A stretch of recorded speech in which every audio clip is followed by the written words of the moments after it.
La prueba. Sí, como para que Luis vea si el sonido está Ya.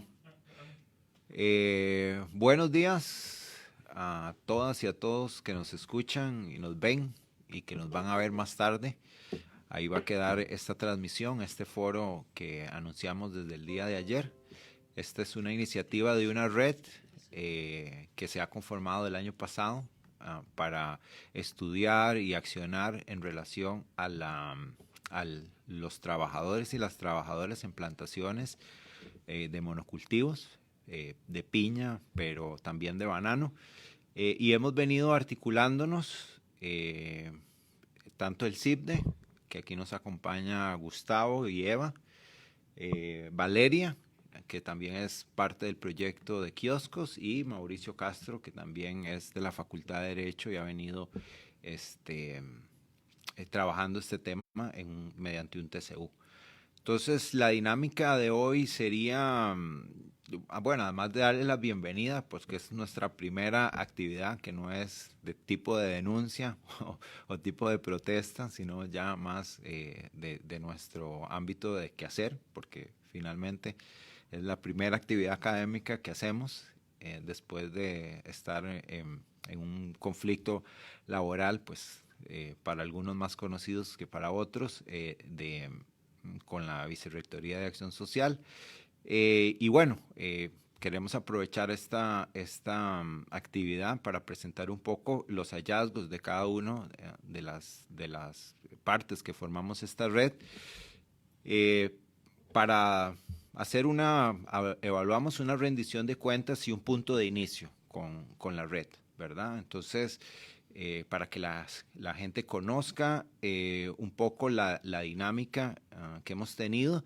Y bueno, esto nos va a ayudar en la segunda parte, que ya no va a estar en línea, pero van a conocer un poco los resultados tanto en las comunidades como en los centros laborales y con los sindicatos que estamos animando este proceso de trabajo para todo este año conjunto, ¿verdad? Donde la idea es nuclearnos no solamente para estudiar la problemática, sino para accionar conjuntamente y empezar a hacer actividades. Entonces, sin más, vamos a empezar como a hablar de cada proyecto. En el caso de kioscos, nosotros llegamos al tema laboral por una larga cadena de años y de experiencias en conflictos socioambientales que nos evidenciaba que había un actor clave dentro de las comunidades, que eran los obreros y las personas que trabajaban en las plantaciones, que eran parte de la comunidad,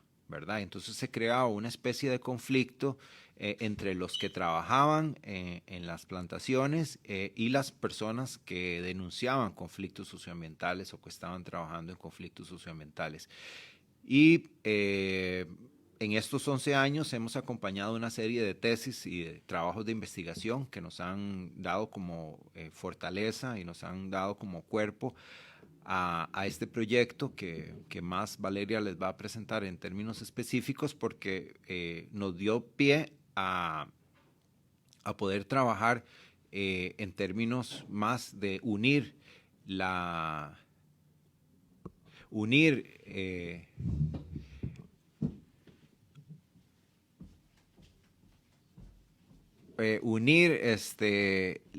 el ámbito laboral con las reivindicaciones comunitarias para mejorar. O sea, la idea es empatar de alguna forma toda esta experiencia en conflictos socioambientales, empatarla con la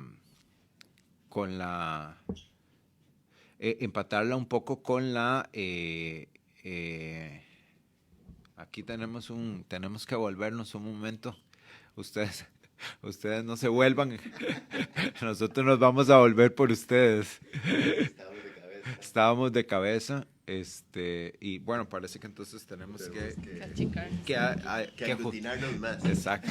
Esta red va a resumirse aún más. Y bueno, entonces nosotros llegamos, como decía, por varias vías, por la vía teórica y por la vía en el campo con las comunidades a la necesidad de tener que trabajar el tema laboral. En este transcurso hemos tenido proyectos tanto en la zona norte como en la zona atlántica, donde se concentra la mayoría de plantaciones de monocultivos. Y ahí hemos empezado a hacer trabajos específicos que han iniciado desde el 2011 con un proyecto en la zona norte, pero también a través del TCU en la zona del Caribe, desde casi que desde el 2008 venimos trabajando. Entonces,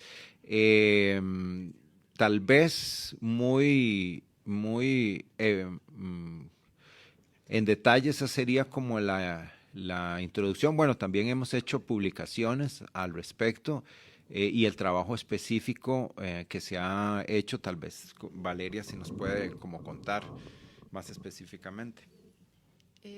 Bueno, sí, un poco sumando al contexto que mencionaba Mauricio, en la zona norte el programa Kiosco se ha venido trabajando desde el 2011, primero con un proyecto de CONARE que identificaba como las amenazas ambientales en el refugio de vida silvestre Caño Negro, y luego en el 2015 con un proyecto más de gestión organizativa comunitaria en las localidades del norte, como una propuesta de organización para enfrentar conflictos socioambientales. Pero el proyecto actual que mantenemos en la zona norte es más específico sobre el tema de trabajo asalariado en las piñeras de la zona, a través de un acercamiento a la cotidianidad de las comunidades, principalmente en Medio Queso y Santa Fe de los Chiles. Y bueno, este es un proyecto que tiene como fin, que busca promover espacios de reflexión y análisis colectivo entre las personas de las comunidades y las organizaciones sobre las relaciones salariales que se desarrollan en la agroindustria de la piña en esta región, ¿verdad? En la región norte, con organizaciones en estas comunidades y con un poco la idea de profundizar el trabajo en el fortalecimiento comunitario frente a las consecuencias que ha tenido en las comunidades la expansión del monocultivo de la piña. Un poco de cómo lo entendemos, ¿verdad? Entendemos la expansión del monocultivo de piña como un conflicto socioambiental, ¿verdad? Porque evidentemente hay una relación de poder que se establece con la llegada de las empresas y de las plantaciones a las comunidades.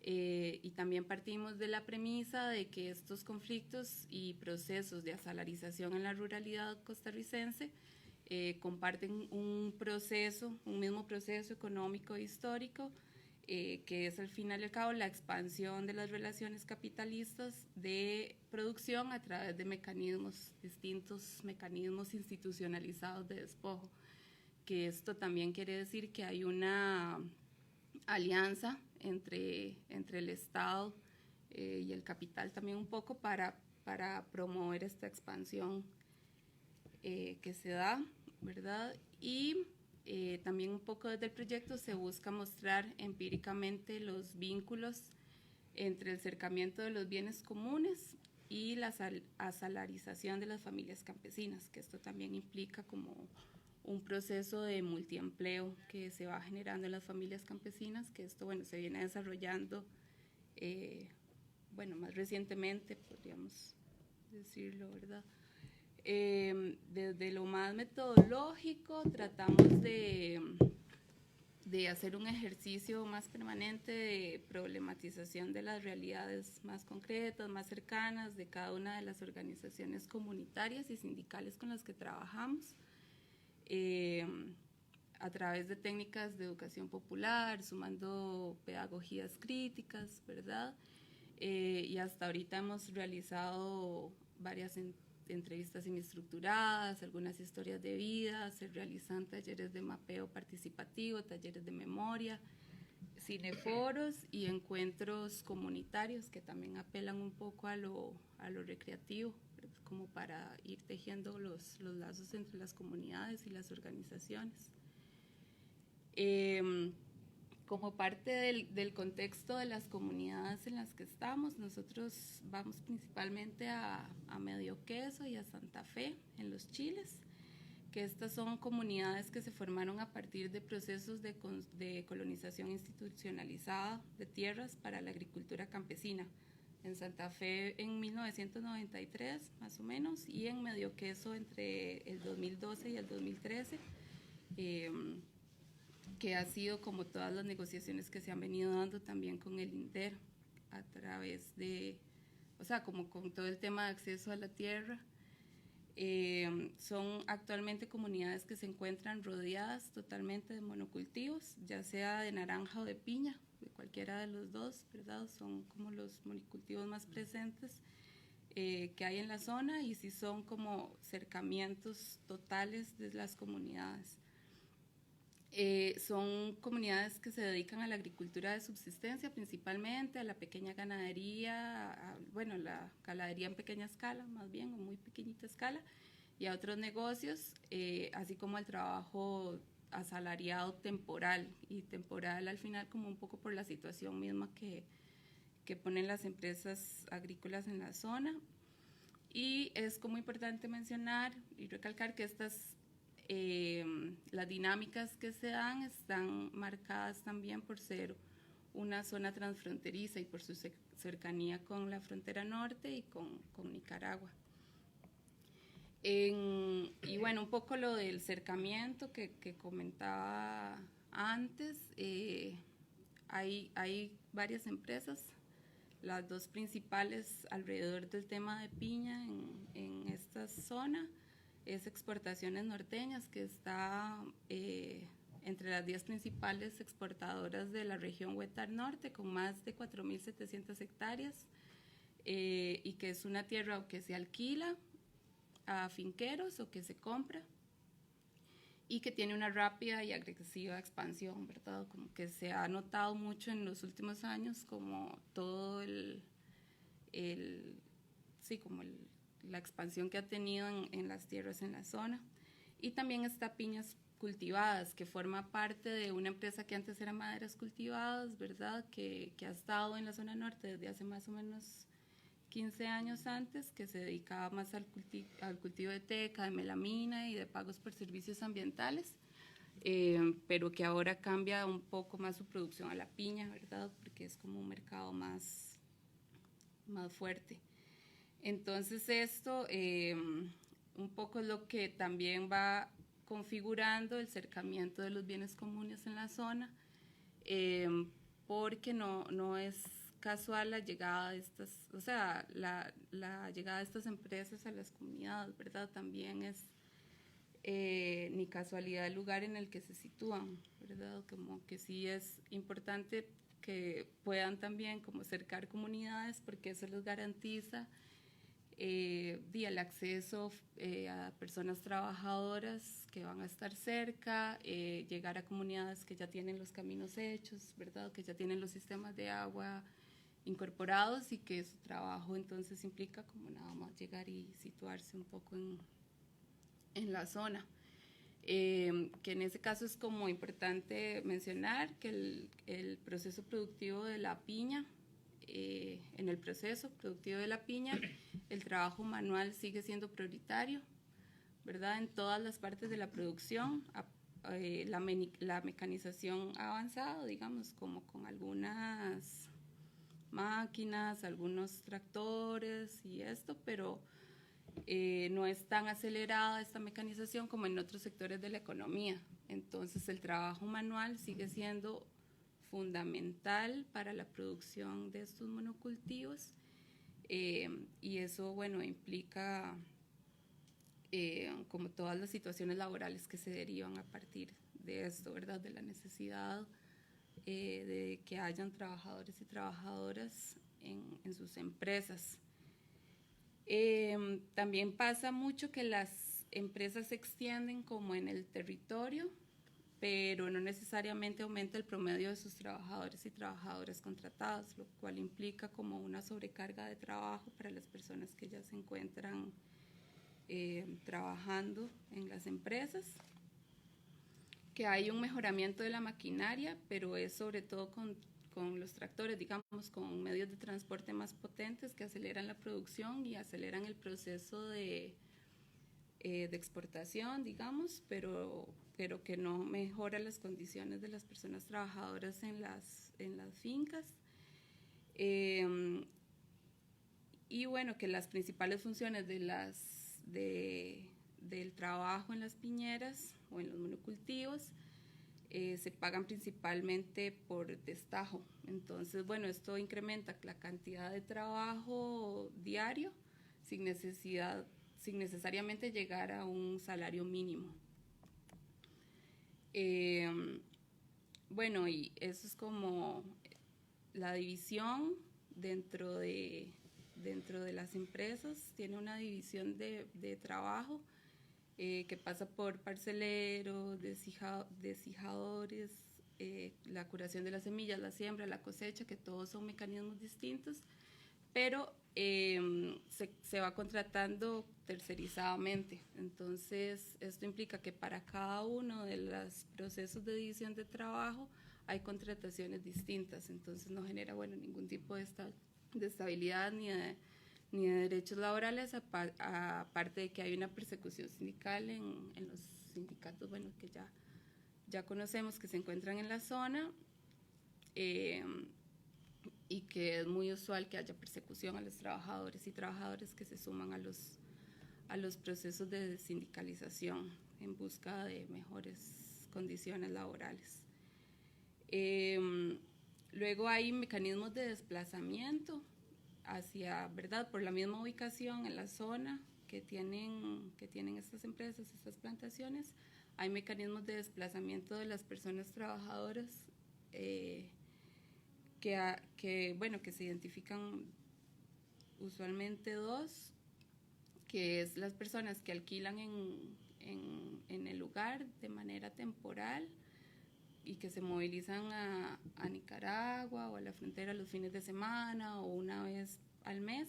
Y también hay personas que se desplazan a diario, ¿verdad?, mediante carros informales desde La Trocha, o también incluso en carros que las mismas empresas disponen para movilizar a las personas trabajadoras. Y bueno, que es particular que en esta zona de La Trocha, digamos, el ingreso a Santa Fe por La Trocha, había antes un puesto fronterizo que ya no funciona. Entonces, bueno, eso es un poco como de lo que hemos venido trabajando en las comunidades, en las organizaciones comunitarias y sindicales que están en estas dos comunidades, por lo menos Medio Queso y Santa Fe, en los Chiles, donde vemos que hay una pluriactividad y multiempleo como formas de supervivencia de las familias campesinas, ¿verdad?, que hay un proceso de transición del campesinado, que hay un proceso también de asalarización del trabajo agropecuario y una disminución del trabajo agrícola familiar, ¿verdad?, como en el multiempleo también hay una disminución del trabajo agrícola familiar, ¿verdad?, de escala familiar, y que la ubicación geográfica de las empresas que se ubican en estos espacios no es casual, ¿verdad?, porque tienen todos estos accesos y ciertas garantías, ¿verdad?, incluso de poco control institucional en la zona. Entonces, eso es un poco como de lo que hemos venido trabajando en los últimos años en la zona norte. Gustavo, Gustavo Gatica y Eva Carazo, perdón que no había dicho los apellidos, pero... Bueno, Gustavo Gatica y yo somos parte... Un poquito por acá, para que no quede ahí a la mitad el ajuste que estamos viviendo aquí. Estamos apiñaditos. Exacto. Bueno, nosotros formamos parte del Centro de Investigación en Cultura y Desarrollo, y es un centro de investigación de la Universidad Estatal a Distancia, de la UNED, y venimos trabajando desde hace varios años, y el año pasado iniciamos un proyecto de investigación que se llama el agronegocio de la piña. Es realmente un buen negocio para Costa Rica, y es un proyecto grande, digamos, para los que hemos venido trabajando y que va a durar por lo menos 3 años y en el cual participamos 4 personas como parte del equipo de investigación. Y bueno, partimos de un diagnóstico muy similar al que venía presentando Valeria hasta hace un momento. Quisiera enfatizar también, digamos, algo de lo que nos lleva a plantear este proyecto de investigación es el crecimiento acelerado de la producción de piña en el país en general y en particular en la zona norte. La piña empezó a producirse con Pindeco en la región de Buenos Aires, en el sur, siguió creciendo en el Caribe y sobre todo en los últimos años ha crecido de forma muy acelerada en el norte del país. Y nosotros estamos trabajando sobre todo en la región de Los Chiles y San Carlos, pero es la misma situación en Upala, en Guatuso. Si ustedes miran el mapa de Costa Rica, hay una cosa que hemos llamado el territorio de la piña y que es una franja que viene desde toda la zona norte, pasa Sarapiquí hasta el Caribe, donde los mapas a través del tiempo muestran cómo la piña se ha venido expandiendo. Digamos, en los 30 años que pasaron entre los últimos censos agropecuarios, porque se había hecho uno en 1984, y luego se dejó de hacer esa investigación, se retomó en el 2014.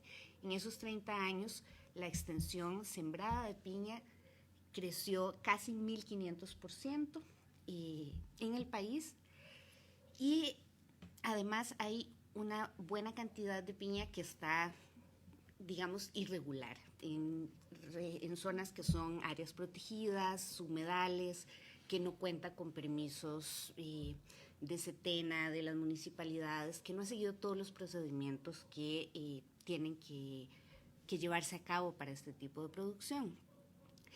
Y que por lo tanto tienen además menos fiscalización de parte de un Estado que de por sí es débil en la región. Este crecimiento tan rápido ha venido cambiando la vida de las comunidades en toda la zona, donde la piña viene creciendo en estas dimensiones. Entonces, nosotros nos planteamos desde la UNED y desde el SIGDE, el objetivo de este proyecto es establecer e interpretar los impactos que tiene esa producción de piña creciendo en esas condiciones en diferentes dimensiones. Por un lado, estamos trabajando los impactos que tiene la expansión de la piña en el ambiente natural, en la naturaleza, en la organización comunitaria también, la vida cotidiana de la gente, en la salud y en la situación laboral, en general en la zona norte de Costa Rica. Todo esto en el marco de las transformaciones económicas, sociales y laborales que se han venido dando en el país en los últimos 30 años, porque además esto no es un fenómeno aislado que solo está pasando con la piña, sino que pues refleja todo un proceso que se viene dando en el país. Partimos entonces de analizar las condiciones sociohistóricas, económicas, políticas, territoriales, laborales, que han caracterizado ese crecimiento acelerado del monocultivo de piña. Y también estamos analizando los impactos de ese monocultivo en la naturaleza, en especial en el agua, como un recurso que es vital, que está recibiendo impactos serios a partir de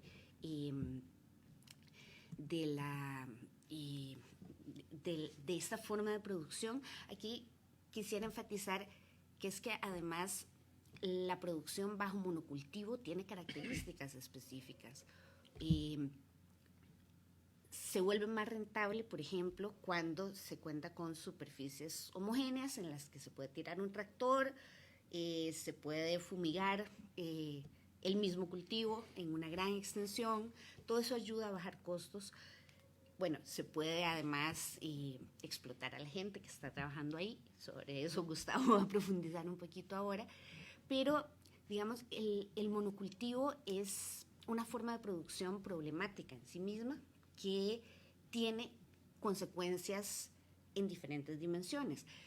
Les decía que una de las áreas que estamos analizando, investigando, tiene que ver en particular con los impactos ambientales de esa forma de producción en una zona en la que hay una biodiversidad muy, muy rica, hay humedales, hay áreas protegidas que están ya invadidas por piña en muchos casos.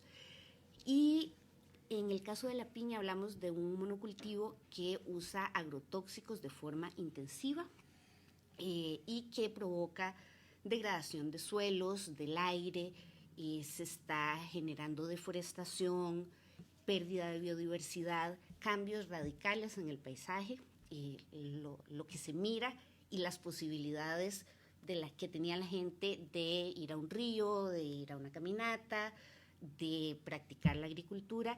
Todo eso se viene modificando a partir de la incursión de la piña. Y estos impactos tienen mucha relación también con lo que tiene que ver con la salud de la gente. Y parte de eso se relaciona con las afectaciones por el uso de agroquímicos, de los agrotóxicos, tanto para las personas trabajadoras en las piñeras como para la gente que vive en las comunidades y que está expuesta ya sea a las fumigaciones, en algunos casos, digamos, más indirectas, y en otros casos, pues ustedes habrán visto algunos reportajes, se fumiga a 25 metros de las escuelas, de los centros de población, de las viviendas de la gente. Y igual las familias de las personas trabajadoras en las piñeras están expuestas a los residuos de agroquímicos que trae en la ropa cuando llegan a la casa en la tarde. Los impactos en la salud tienen que ver también con cambios en los patrones productivos y de tenencia de la tierra, en las formas de organización comunitaria, en el tejido social que hay en la región, que es muy diverso, pero que también se ha venido desarticulando. Y hay otro objetivo del proyecto que tiene que ver propiamente con identificar y analizar las condiciones de contratación laboral, la forma en que está trabajando la gente en las piñeras.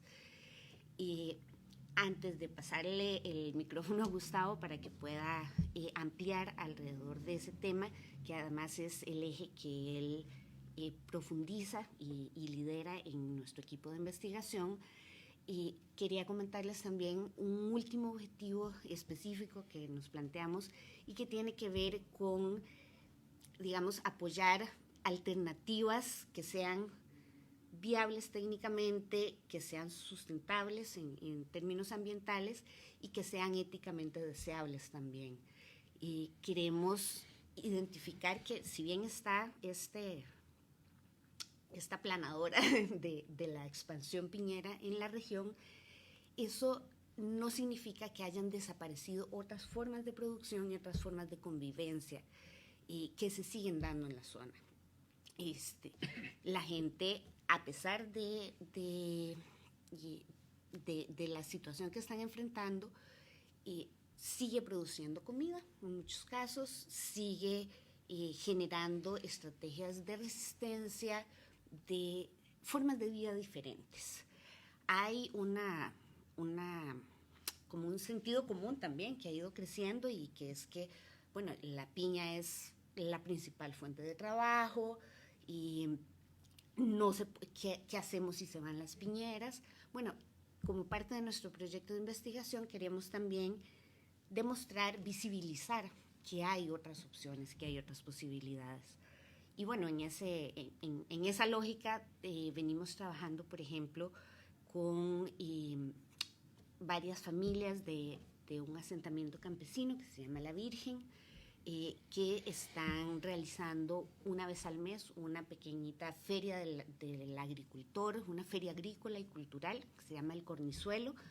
Se lleva a cabo el primer sábado después del 15 de cada mes en el centro de Los Chiles, y ellos están tratando de mostrar, por ejemplo, que en Los Chiles se produce comida todavía, que hay gente produciendo tubérculos, hortalizas, frutas, que hay posibilidades de garantizar una soberanía alimentaria también, y si se fortalece ese tipo de iniciativas.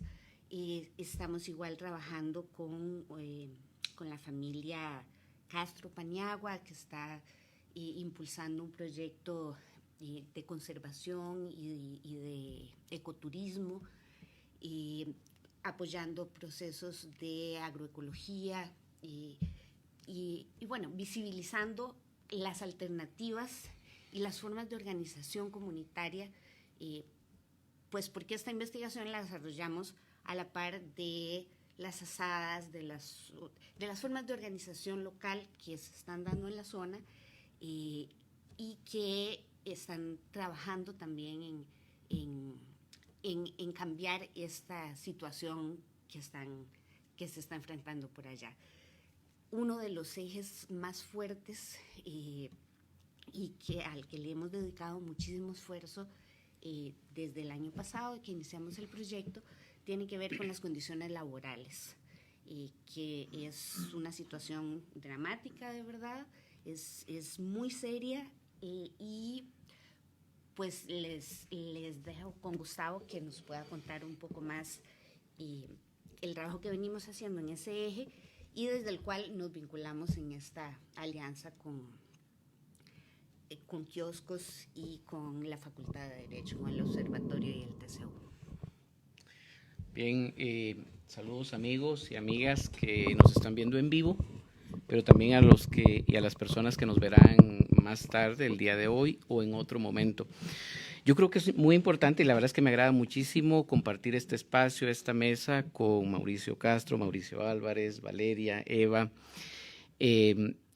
y poder poner en común no solo lo que estamos haciendo en este momento, lo que pensamos hacer, sino también hacer este ejercicio como una rendición de cuentas de lo que estamos haciendo desde las universidades públicas, en este caso en territorios que están fuera del gran área metropolitana y con trabajadores que por distintas razones están siendo excluidos. Y me refiero a los trabajadores porque es el tema con el que yo estoy trabajando, pero ya Eva nos ha contado con bastante detalle, y Valeria también, acerca de otros alcances que tienen los trabajos que estamos llevando a cabo. Antes de adentrarme rápidamente en el tema laboral, yo quiero señalar que en el caso de la zona norte hay, me parece, al menos 3 factores que son muy importantes que han contribuido a amplificar o a incrementar de esa forma tan desproporcionada que Eva nos mencionaba la expansión monocultivista de la piña.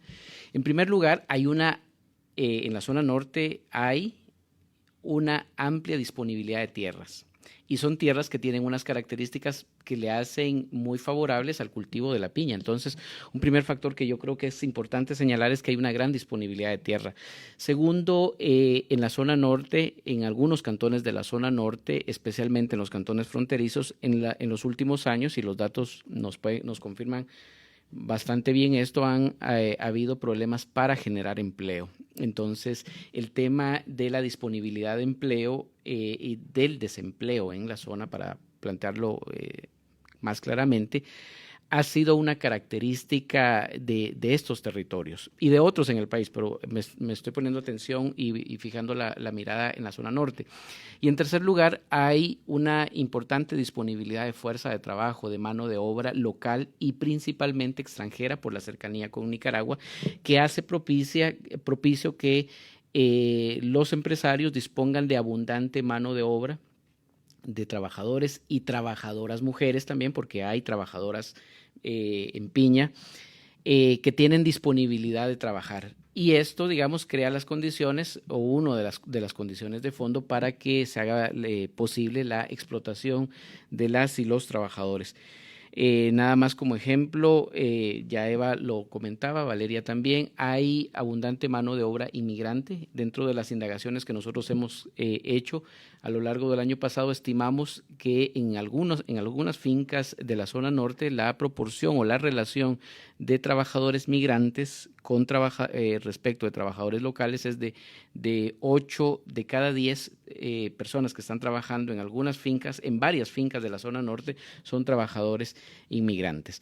Pues bien, dentro de este trabajo que hemos realizado, hemos hecho recolección bibliográfica, hemos hecho análisis de registros administrativos de distintas fuentes, hemos entrevistado trabajadores, hemos hecho grupos focales con trabajadores de piña. Nos hemos encontrado con algunos rasgos que rápidamente detallo. El primero es que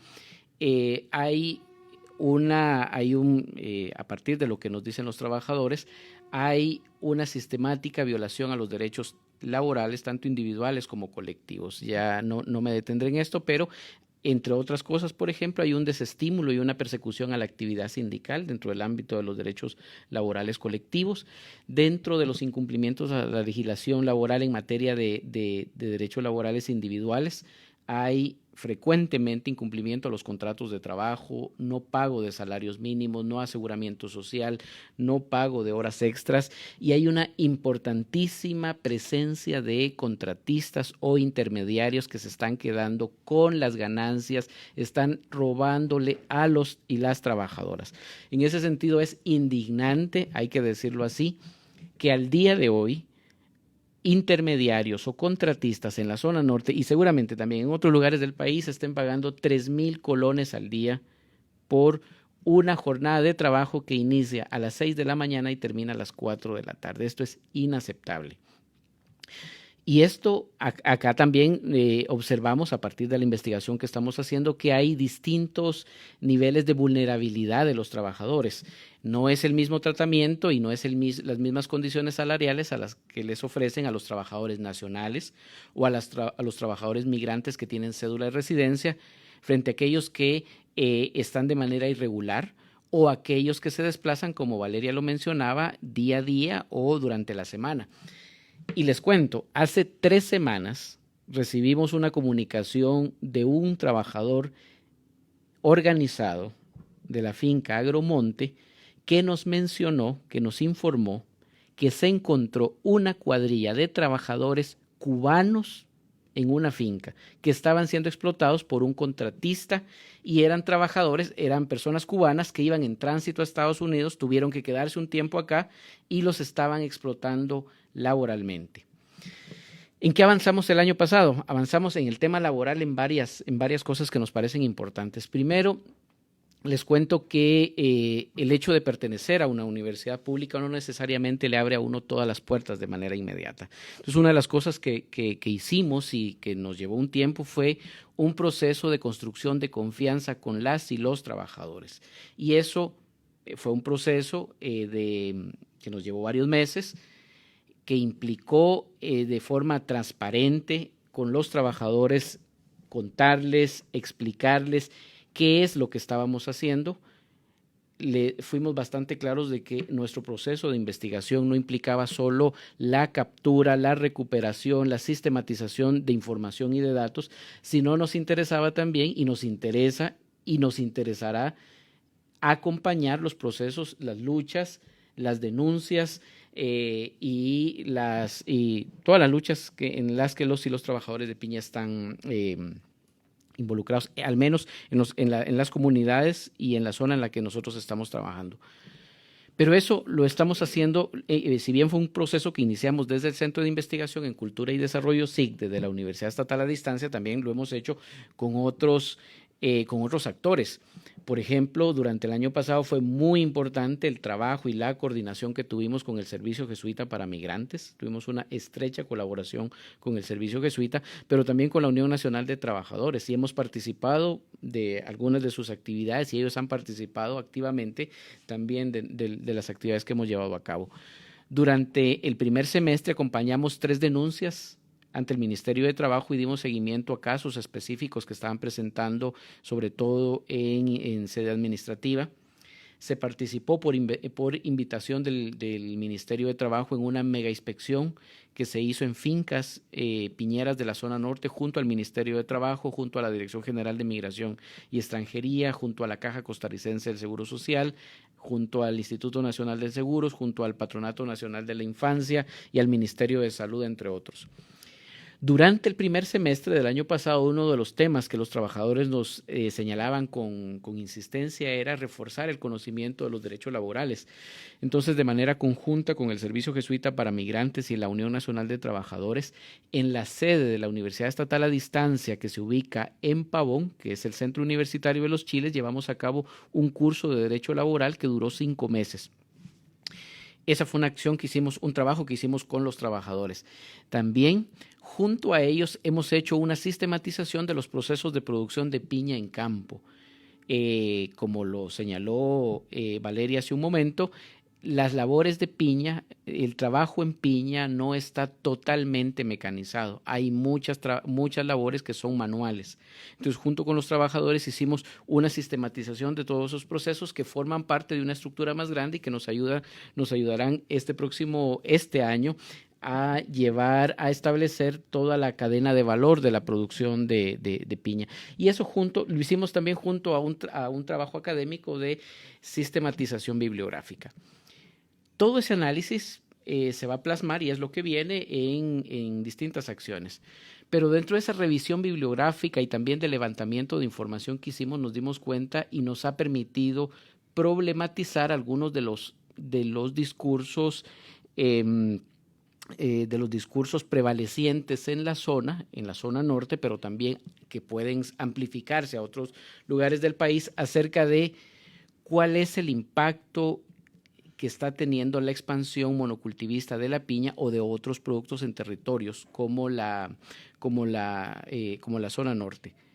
El principal argumento de quienes promueven el monocultivo de piña es que genera un impacto positivo en la cantidad de empleos que se generan en la zona. Y acá conviene discutir esas afirmaciones. Nada más lo enuncio y es parte de lo que estamos trabajando. Primero, el tipo de trabajo de empleo que se está generando no es necesariamente, mayoritariamente empleo formal. Segundo, es un tipo de empleo espurio. Tercero, el impacto económico, hay que decirlo así, que está teniendo la actividad a nivel local no muestra encadenamientos entre la actividad exportadora y la actividad económica local, y sobre eso estamos trabajando en alguna con evidencia.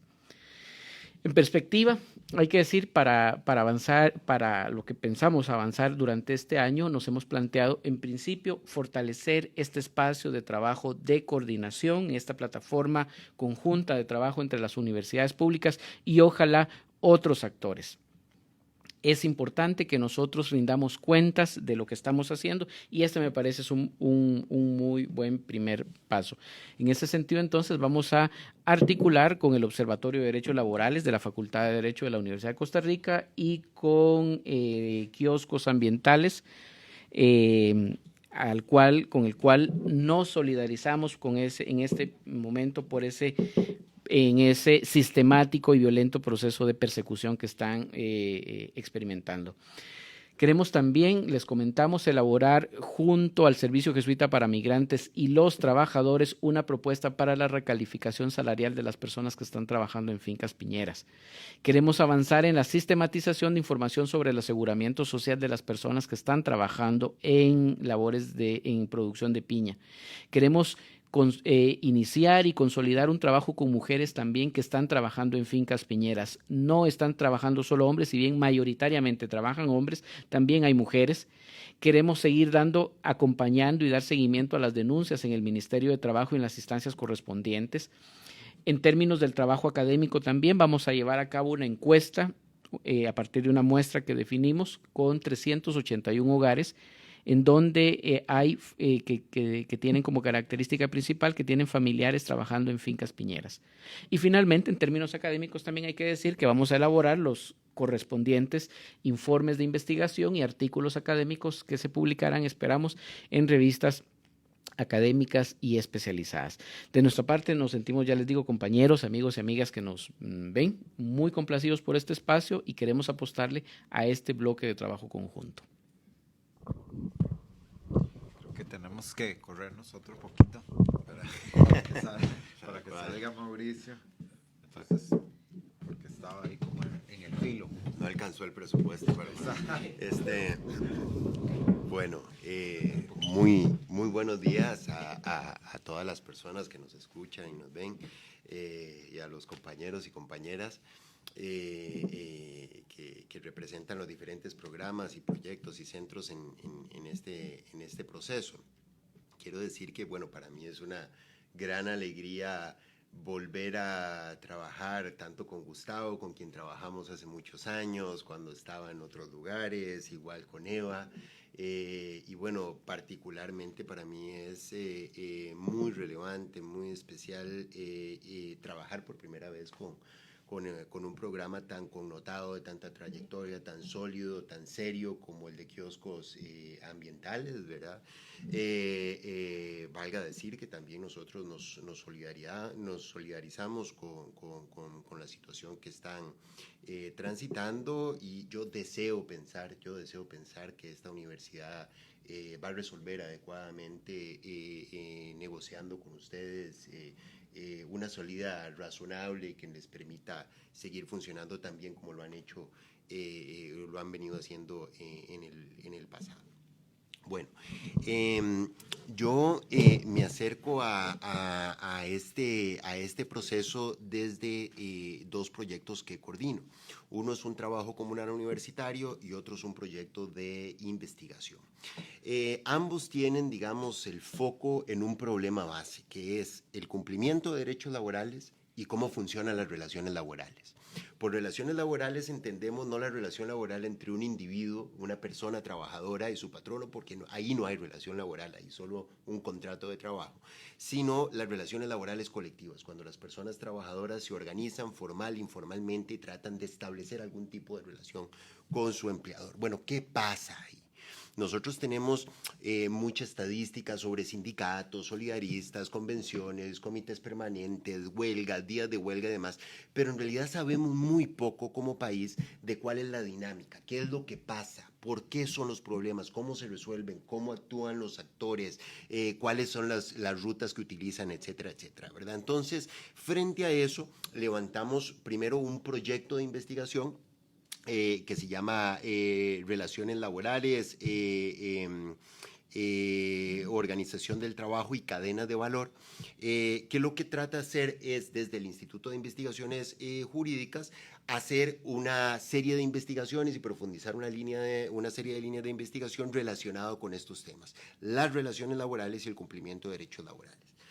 Y por otro lado, abordamos esto desde un trabajo comunal universitario que ya tiene cerca de 3 años, por el que han pasado cerca de unos 90 estudiantes de sociología, ciencias políticas, trabajo social, ingeniería industrial, dirección de empresas, derecho. Se me quedará alguna disciplina por ahí. De una vez sirva de propaganda para la próxima matrícula, para quienes se quieren acercar a trabajar con esta red y con este colectivo, pues están a tiempo. ¿Y qué hacemos desde este trabajo comunal universitario? Ahí lo que nos hemos ido es a lo concreto, es decir, hemos tratado de ver el cumplimiento de derechos laborales en función de la reforma procesal laboral. Como ustedes recordarán, en el 2017 se aprobó la principal reforma al Código de Trabajo, que se le denominó reforma procesal laboral, después de cerca de 17 años de negociaciones, peleas, bochinches, incidencia, además se logró que se aprobara. Y entonces la mirada que queremos hacer es de cómo se viene aplicando y tratar de generar comprensión, entendimiento y las habilidades necesarias para que los distintos sujetos, sean los sujetos colectivos o los mismos trabajadores y trabajadoras, se familiaricen y entiendan cuáles son las posibilidades que la reforma procesal laboral le brinda frente al cumplimiento concreto de los derechos laborales, ¿verdad? Eso es, digamos, como los dos grandes enfoques. Entonces, tal vez para empezar por este último, que es el que genera, digamos, más o que parte de lo concreto. ¿cuál es el objetivo básico que tiene este TCU, este trabajo comunal universitario, que se llama Cumplimiento de Derechos Laborales en Plantaciones y Reforma Procesal Laboral o algo así? Tiene un nombre muchísimo más complejo, pero básicamente es eso. Lo que procura hacer es generar espacios de conocimiento colectivo, ¿verdad? Entendiendo y partiendo de la idea de que los que mayor conocimiento tienen sobre su vida, sobre sus relaciones laborales, sobre su historia, lo que les ha salido bien, lo que les ha salido mal y lo que les ha salido pésimo, ¿verdad? Y cuál es su historia de relación con el Poder Judicial, con el Instituto Nacional de Seguros, con el Ministerio de Trabajo, etcétera, etcétera, son las mismas personas trabajadoras y sus organizaciones, ¿verdad? Y hay procesos muy ricos de reflexión, de conocimiento acumulado, de estrategias utilizadas, ¿verdad? De las cuales nosotros solo tenemos que aprender, ¿verdad? No tenemos mucho más que ponerles el ojo, agradecer a las organizaciones que las comparten con nosotros, ¿verdad? Sus triunfos y sus tristezas, para tratar a partir de ahí nosotros desde estas distintas disciplinas que se acercan al trabajo comunal universitario, generar una reflexión colectiva y tratar de identificar cuáles son los ajustes mejores o modificaciones que se pueden o se deben hacer o se potencian con la reforma procesal laboral. Ese es básicamente el objetivo específico. Entonces, el método de trabajo, ¿cómo ha funcionado ahora? Básicamente con talleres donde nos desplazamos, trabajamos básicamente en 3 zonas. En la zona de Zixaola, con un sindicato de plantaciones que se llama Citra Chiri, sindicato de la Chiriquí Land Company. En la zona de Guapiles, Siquirres, Matina, además, con otro sindicato que se llama CITRAP, Sindicato de Trabajadores de Plantaciones Agrícolas, y en la zona de Sarapiquí, con 2 sindicatos, un sindicato que se llama CITAGA, Sindicato de Trabajadores Agrícolas y Ganaderos de Heredia, ya recuerden, parte de Heredia como provincia, aunque es zona del Caribe, y una seccional del sindicato ANEP que se llama ANEPOBA, de Obreros Bananeros y Agrícolas de Sarapiquí. Entonces, con ellos lo que hemos hecho es acercarnos, hacer talleres o sesiones de trabajo de relevamiento de problemas, donde les duele el zapato, ¿verdad? Por supuesto que no les duele el zapato, la camisa, todo, ¿verdad? Los problemas son enormes, ¿verdad? Hemos tratado de sistematizar esa información y con los trabajadores y sus organizaciones tratar de hacer una priorización en función de la reforma procesal laboral, ¿verdad? Es decir, ¿dónde veríamos nosotros que mejor podría dársele una vuelta de tuerca al trabajo que ellos ya vienen haciendo, aplicando los nuevos instrumentos de la reforma procesal laboral? De ahí, con ellos identificamos 4 grandes áreas prioritarias para las organizaciones y los trabajadores en toda esta zona del Caribe, que tienen que ver con discriminación, fundamentalmente discriminación sindical, pero también discriminación de género y otros, ¿verdad? Entramos primero por discriminación sindical. Segundo, el problema de salud ocupacional, ¿verdad? Que es enorme, es un tema, un megatema en sí mismo, ¿verdad? Donde están sin duda alguna el tema de los agroquímicos y estos problemas. Está el tema del estrés térmico, las altísimas temperaturas en las que trabajan estas personas y las consecuencias que tienen en su salud, el tema de los pesos, de las prácticas laborales, etcétera, etcétera, las largas jornadas que tienen y demás. Y otros aspectos que luego voy a tratar de identificar que hemos encontrado fruto del proceso de trabajo con ellos y ellas. En tercer lugar, el tema de salarios y jornadas, ¿verdad? Un poco lo que se ha comentado acá. Bueno, ¿qué pasa con esas larguísimas jornadas? ¿Se les paga o no se les paga el salario mínimo? ¿Qué pasa cuando estás contratado en apariencia a destajo o por contrato, como le llaman ellos, o por tareas? ¿Y qué pasa? ¿Cuál es la relación con los salarios mínimos y demás? Y eso nos ha generado una serie de información y conclusiones que luego voy a compartir también.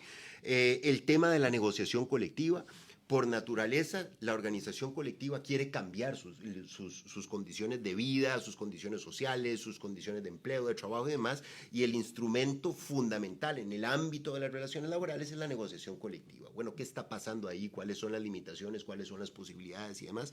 Ese ha sido el cuarto aspecto. Hay otros aspectos que se han incluido, pero que por razones de tiempo probablemente es mejor dejar de lado pues en este momento.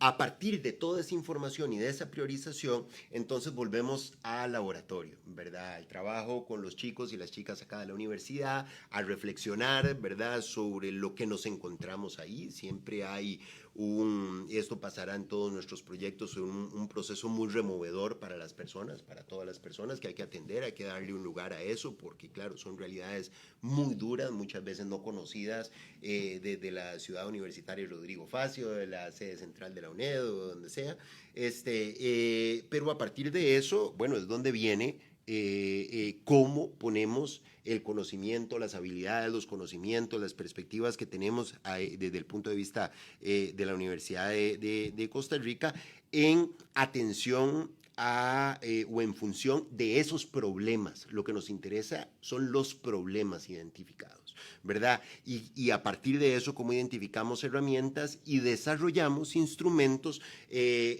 pedagógicos, manuales, infografías, juegos, pues la parte lúdica es fundamental y demás, para ir generando apropiación por centenares de aproximaciones sucesivas, ¿verdad?, que permitan a los trabajadores y sus organizaciones pues tener, digamos, mayores capacidades para atender esos problemas concretos. Y eso, digamos, es un círculo que transitamos tantas veces como sea necesario. Vamos, nos sentamos con las personas trabajadoras de las organizaciones, recibimos sus críticas, sus dudas, sus preocupaciones, sus respuestas frente a lo que nosotros proponemos y volvemos a la mesa y ahí vamos sistemáticamente. Esto nos ha generado una serie de conclusiones particulares. Quiero compartir solo algunas de ellas. Por ejemplo, en el tema de jornada y salario, este tema de salario mínimo en concreto, cuando se tiene este tipo de jornadas, en muchos lugares los cálculos que hemos hecho lo que nos permite determinar que más o menos al año, en esta zona del Caribe, ¿verdad?, puede ser que la situación sea todavía más grave en la zona norte, por lo que Gustavo nos expresaba con relación a estas distintas tipos de categorías de trabajadores migrantes, documentados, migrantes no documentados. Pero lo que nosotros hemos encontrado en la zona del Caribe es que cuando se utiliza esa práctica y la organización sindical no tiene bien claro las consecuencias, las posibilidades legales y demás, la empresa más o menos se ahorra al año aproximadamente un salario del trabajador, ¿verdad? De forma tal que, por decirlo de alguna manera, y eso se lo decimos a los trabajadores, a ustedes no les están pagando el aguinaldo. Es decir, cuando les pagan el aguinaldo, básicamente se los pagan con lo mismo que les han tijereteado, recortado, retenido ilegalmente de sus salarios mal pagados durante todo el año. Esto, por supuesto, indigna mucho a las personas trabajadoras y pienso que a todos los que escuchen ese tipo de información. En salud ocupacional hemos encontrado cosas como estas. Si bien es cierto, están estos problemas de fondo, agroquímicos, el estrés térmico, el tema de los pesos, de los tiempos y demás, hay ciertos cuellos de botella previos que, a juicio nuestro, hacen que la institucionalidad que nosotros tenemos no logre llegar adecuadamente al fondo de esos problemas. Entonces siempre queda dentro de una maraña burocrática con mucha insatisfacción, con mucho enojo, con dudas de corrupción, etcétera, etcétera. Entonces, lo que nosotros hemos identificado son cuellos de botella como estos. Por ejemplo, en el sistema estamos hablando de riesgo de trabajo y salud ocupacional. Entonces, cuando una persona sufre un riesgo de trabajo, tiene que ser remitida al INS por el empleador, por medio de lo que normalmente se le conoce el PAS y el INS. Y en no pocas ocasiones, más bien, hay como una práctica, no se remite al INS. Entonces el trabajador va a la caja le sutura la herida, le atiende lo más dramático, pero cuando se entera de que era un riesgo relacionado con el trabajo, un accidente relacionado con el trabajo, lo remite al INS, el INS le pide el pase, del patrono, el trabajador no lo tiene y entonces el INS lo rechaza. Y entonces a partir de ahí empieza un periplo en el que finalmente no recibe la atención, no recibe la incapacidad, etcétera, etcétera, no tiene salario, no tiene, nadie le está pagando una incapacidad y por lo tanto no en pocas veces los trabajadores y las trabajadoras dicen, bueno, después de todo tengo 2 brazos y puedo trabajar con el otro, ¿verdad? Y sigue trabajando, ¿verdad? Y demás. Entonces ahí tenemos un primer problema. Lo que nosotros hemos identificado, los trabajos que investigación que hemos hecho, es que la nueva normativa que se desarrolló sobre seguros hace que la exigencia de parte del INS de ese pase al INS sea ilegal. O sea, eso quedó derogado por ley, está prohibido y el INS lo sigue. Está bien que lo exija, pero si el patrono no lo da, el INS está actuando ilegalmente a la hora de decir yo no lo atiendo porque ese pase no existe. Entonces ahí hay un aspecto que queremos profundizar. Ya tenemos prácticamente listo un artículo que vamos a publicar en una revista especializada al respecto.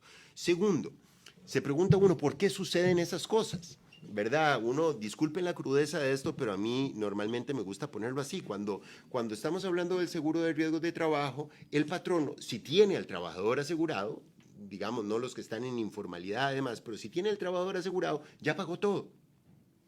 Ya pagué tus ojos, ya pagué tus brazos, ya pagué tus piernas, ya pagué tu vida, ya está pago. Yo ya pagué. Si vos perdés tus ojos, tus brazos, tus piernas, tu vida, yo ya pagué en el seguro de riesgos de trabajo. Entonces, ¿cuál sería la razón por la cual yo no estoy dando el pase al INS? Bueno, eso tiene que ver con la estructura de incentivos y de determinación de costos de las pólizas de riesgos de trabajo que tiene el Instituto Nacional de Seguros. Para ejemplificarlo de alguna manera, si alguno de ustedes tiene un carrito o una moto o lo que sea, sabe que si es un chocador habitual, entonces se encarece el seguro. Pero si tiene muchos años de no tener un accidente, el precio del seguro va bajando, ¿verdad? Eso mismo sucede en la póliza de riesgos de trabajo. Entonces, los costos de la póliza se vienen al suelo si hay una baja siniestralidad. Pero obviamente ese incentivo que fue diseñado para que las empresas tuvieran más cuidado en una política de salud ocupacional que evite la siniestralidad, puede ser reemplazada sencillamente no reportando el accidente de trabajo al INS y con eso bajo mis costos. Entonces ahí hay una reflexión que hay que tener con el Instituto Nacional de Seguros sobre no eliminar ese tipo de incentivos, sino sobre qué tipo de modificación habría que hacer para que cumpla el objetivo que se buscaba. Y un tercer elemento que hemos encontrado para ir cerrando con esto, tiene que ver con lo que decíamos. Bueno, si yo ya pagué por tus ojos, ya pagué por tus brazos, por tus piernas, por tu vida. Cuando uno se va a la legislación costarricense, eso tiene una tarifa. Normalmente uno dice, bueno, ¿cuánto cuestan tus manos? ¿Cuánto cuesta tu mano derecha? ¿Vos sos derecha o zurda? Derecha. Bueno, en otras cosas, pero con la mano derecha. Bueno, entonces, ¿cuánto cuesta tu mano derecha? 1 millón de colones, 5 millones de colones, yo te pongo la plata aquí. ¿Cuánto me lo vendes? Me vas a decir que no, normalmente. Y la gente cuando dice que sí, ya cuando uno le pone la plata dice, no, la verdad es que no. La verdad es que ya cuando viene el hacha para cortarle la mano, dicen, no, mejor no. Bueno, ¿qué sucede ahí? Cuando vos vas en el esquema de seguro de riesgos de trabajo, ¿qué se hace? Se calcula tu salario, se va a una tablita que hay en el Código de Trabajo, por ejemplo, por la amputación de la mano, es el equivalente al 60% de pérdida de tu capacidad para el trabajo y eso te hace ir a un tipo de indemnización que es el 67% de tu salario por 10 años. Eso vale tu mano, ese es el precio de tu mano y ya está pago si estás asegurado. Pero ¿qué es lo que se indemniza ahí? Lo que se indemniza es la pérdida de capacidad funcional para el trabajo. Pero vos ocupás tu mano derecha solo para trabajar. No, obviamente no. Eso pasa, eso implica que hay una serie de indemnizaciones adicionales a las que esa persona trabajadora tiene derecho, que tiene que ver con otras cosas. ¿Cuánto cuesta, como decía mi director de tesis argentino, cuánto cuesta no poder agarrar la mano de tu ser querido o hacerle cariñito en la cabecita a tu hijo, a tu nieto, a tu sobrino? ¿Cuánto cuesta? Eso no lo vas a tener nunca más en tu vida y lo perdiste. ¿Eso se indemniza por el sistema de riesgos de trabajo? No. obviamente uno trabaja, pero uno no es solo trabajador, uno tiene muchos ámbitos, uno tenía un proyecto de vida, ese proyecto de vida va a tener que ser cambiado. ¿Quién te indemniza eso? Eso no está indemnizado en el seguro de riesgos de trabajo. ¿Se puede indemnizar? Claro que sí. ¿Tenemos legislación para indemnizarla? Sí. ¿Se puede cobrar en Costa Rica? Sí. ¿Puede significar inclusive muchísima más plata que esto otro que se indemniza por el sistema de riesgos de trabajo? Claro que sí. ¿Se está cobrando en Costa Rica? No. Entonces, claro, cuando ustedes suman esos 3 cuellos de botella, no pase al INS, esta mecánica de incentivos para no reportar y no generar una política de salud ocupacional, y que el patrono sencillamente dice, yo ya pagué por todo y no me van a cobrar ni un 5 más, cuando ustedes suman eso, eso genera una barrera de entrada que no nos permite llegar al tema de agroquímicos o de todos los otros riesgos, ¿verdad? Que son los temas de fondo, pero siempre hay una distancia enorme. Entonces, estos son el tipo de cosas que el proceso de observación del trabajo comunal universitario, de la investigación, nos han permitido ir relevando y decir, ojo, aquí hay ciertos cuellos de botella que deberíamos tratar de tocar para pasar a otro lugar. Ya veremos cuáles son los nuevos cuellos de botella en ese otro lugar, pero implica un proceso gradual. Y para terminar, desde el punto de vista del proyecto de investigación, ¿qué es lo que estamos haciendo? Bueno, ahí queremos ver varios componentes. Queremos ver qué sucede con el sujeto colectivo en las relaciones laborales. Como les decía, si no hay sujeto colectivo, no hay relaciones laborales, no existen. No existen.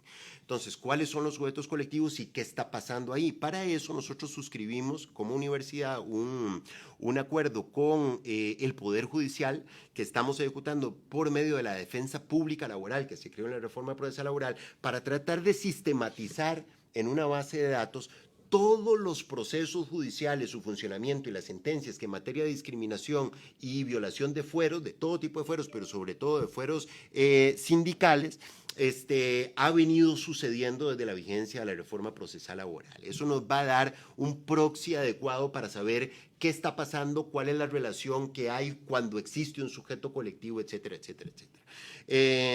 Valga decir que ahí donde se han utilizado las herramientas de la reforma procesal laboral, mi sensación es que no se han utilizado de la misma manera en la zona norte, pero ahí no hemos trabajado, por lo menos nosotros todavía, y es parte de lo que tenemos que hacer, pero en el Caribe ha dado muy buen resultado. Es decir, antes que sucedía, el trabajador que se afiliaba y sobre todo el dirigente era despedido y nadie nunca más lo volvía a ver. El mensaje es, ¿cuál?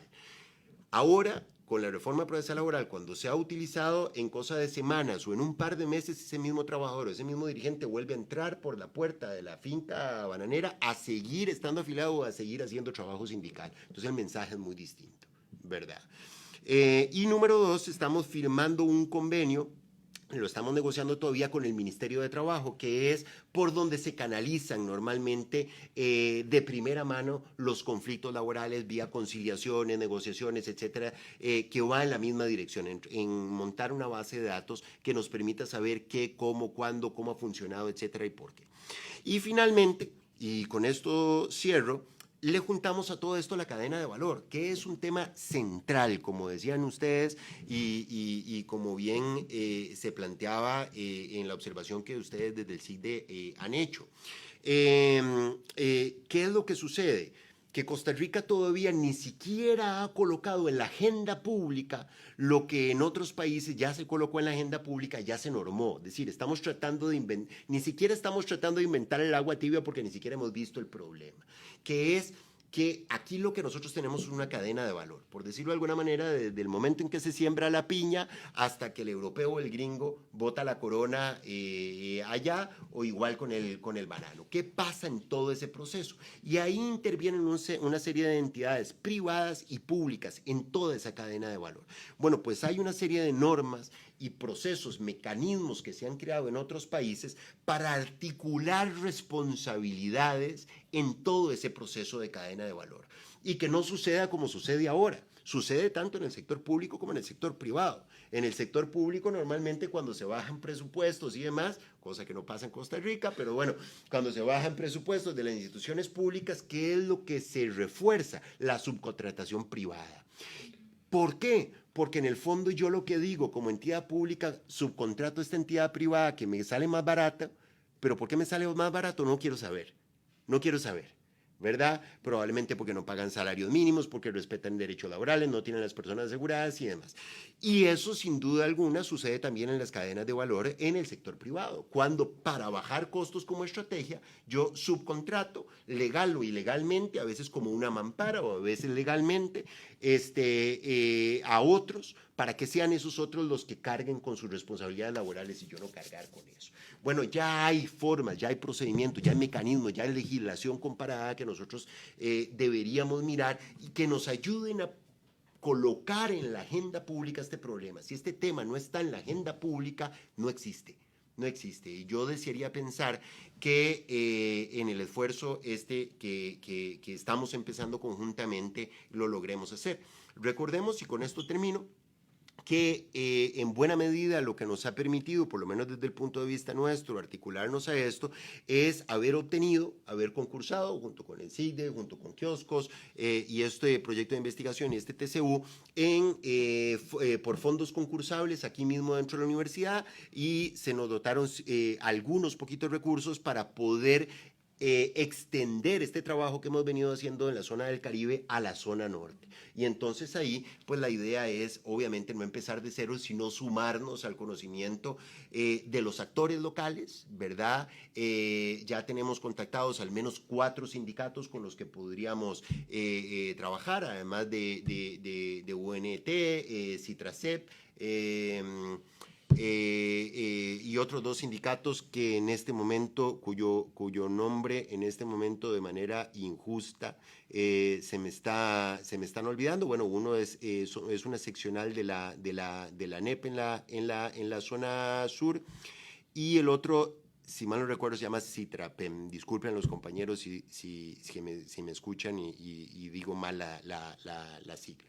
Pero es abonar este espacio de generación de conocimiento colectivo, pero sobre todo crear una red colaborativa, solidaria, con esas comunidades, con todo este corredor, ¿verdad?, del monocultivo, que va de la zona del Caribe a la zona norte y eventualmente a la zona sur, quisiéramos extenderlo también, y además generar estrategias específicas de incidencia, es decir, a Dios rezando y con el mazo dando, ¿verdad? No solo generar capacidades específicas para las personas y sus organizaciones, sino además identificar estrategias de incidencia específica que podamos articular con las agendas de estas organizaciones y que podamos acompañar desde el punto de vista de la academia. Así es como nos vemos nosotros funcionando en este proceso que sin duda alguna nos entusiasma muchísimo.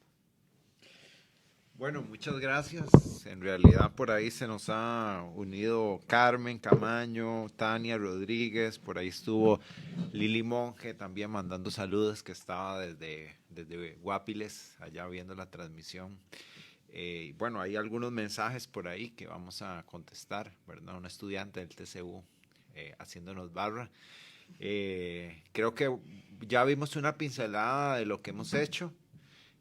Ahora la siguiente parte es qué vamos a hacer a partir de ahora y seguramente les vamos a contar o van a saber más adelante de esta red que como lo han visto tiene complementariedades, o sea, hemos aprovechado esta simbiosis para tratar de incidir sobre una situación tan compleja y tan difícil como es la situación laboral en las plantaciones de monocultivo, principalmente el caso de piña y banano.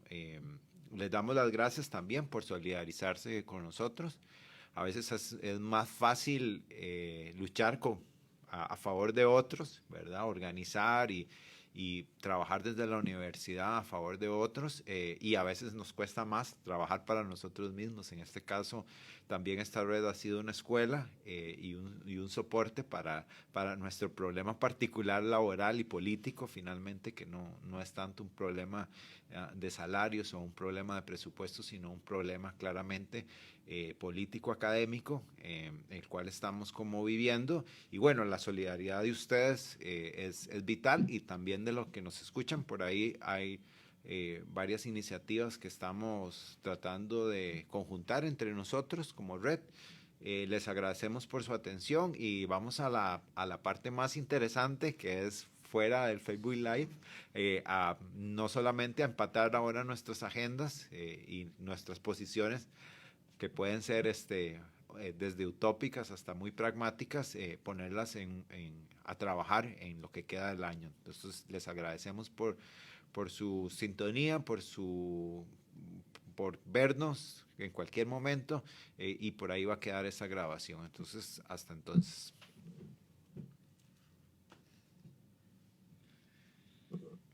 Cuidado, lo es en borrar, ¿verdad? Sí, no pueden guardar, desaparece. Si uno no lo guarda en ese momento, no hay como recuperarlo. De verdad. No. O sea, se estuvo transmitiendo todo el rato, pero al momento de cerrar, tenés que guardarlo. Y ¿Ustedes saben y ellos saben dónde es que hay que guardar? ¿Por qué no vas y los acompañas en ese proceso?